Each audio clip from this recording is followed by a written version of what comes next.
Tuhan bersamamu.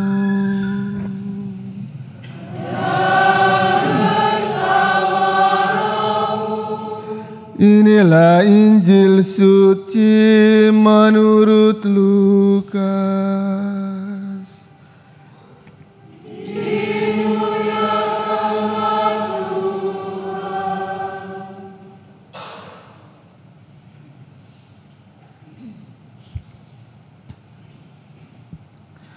Sekali peristiwa setelah Yesus menyampaikan beberapa nasihat, para rasul berkata kepadanya, "Tuhan, tambahkanlah iman kami." Tetapi Tuhan menjawab, "Sekiranya kamu mempunyai iman sekecil biji sesawi saja, kamu dapat berkata kepada pohon ara ini, 'Tercabutlah engkau dan tertanamlah di dalam laut,' dan pohon itu akan taat kepadamu. Siapa di antara kamu yang mempunyai seorang hamba yang membajak tanah atau menggembalakan ternak, waktu ia pulang dari ladang, akan berkata kepada hamba itu, 'Mari segera makan'? Bukankah sebaliknya, ia akan berkata kepada hamba itu, 'Sediakanlah makananku. Ikatlah pinggangmu dan layanilah aku sampai aku selesai makan dan minum. Sesudah itu engkau boleh makan dan minum.' Apakah ia berterima kasih kepada hamba itu karena hamba itu telah melakukan apa yang ditugaskan kepadanya? Demikian jugalah kamu. Apabila kamu telah melakukan segala sesuatu yang ditugaskan kepadamu, hendaklah kamu berkata, 'Kami ini hamba-hamba yang tidak berguna. Kami hanya melakukan apa yang harus kami lakukan.'" Demikianlah sabda Tuhan.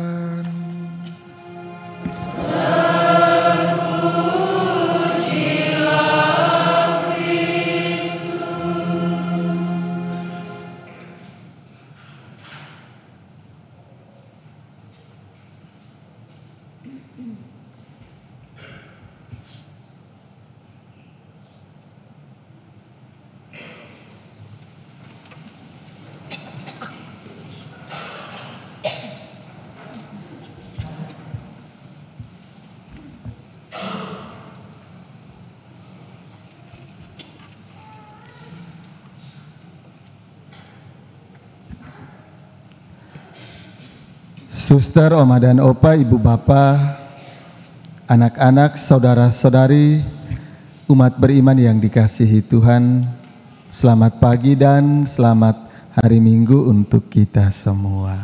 Selamat pagi, Romo. Semua sehat. Puji Tuhan. Ini PDIP apa kabar? Seragam merah.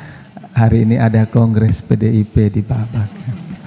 Semua sehat ya anggota KOR. Puji Tuhan. Tadi malam Bapak Ibu sudah baca ya 3 bacaan tadi. Belum ya? Astaga. Tapi tadi malam nonton ya TikTok. Berbahagialah. Para rasul datang minta kepada Yesus, "Tuhan, tambahkanlah iman kami."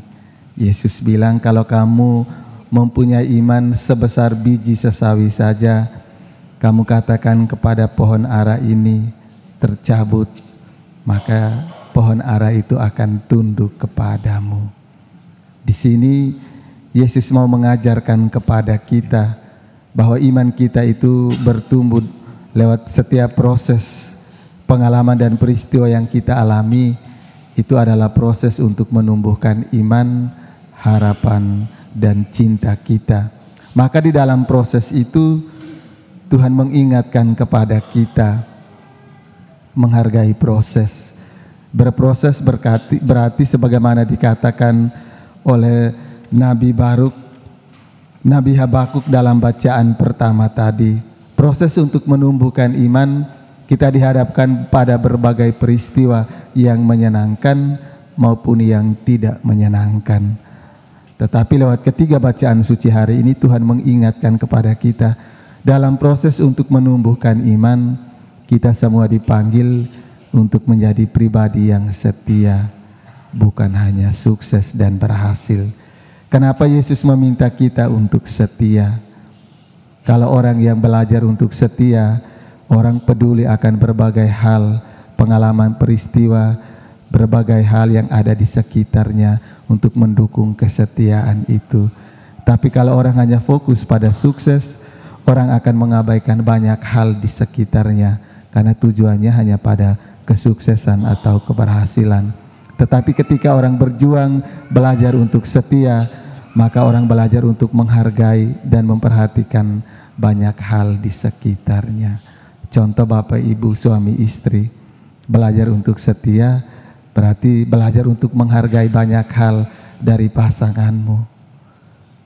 Kalau kami waktu dalam pendidikan jadi imam, proses untuk menjadi imam, menjadi suster itu bukan hanya rajin berdoa, bukan hanya pintar, tapi banyak hal harus diperhatikan, mulai dari kerapihan tempat tidur dan lain sebagainya.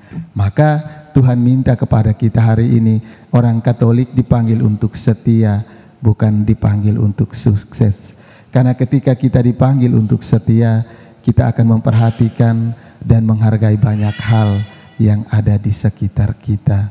Dan kita tidak mudah untuk menyakiti, melukai, atau mengkhianati orang-orang di sekitar kita. Karena kita belajar untuk menjadi pribadi yang rendah hati. Belajar untuk setia berarti belajar untuk menjadi rendah hati.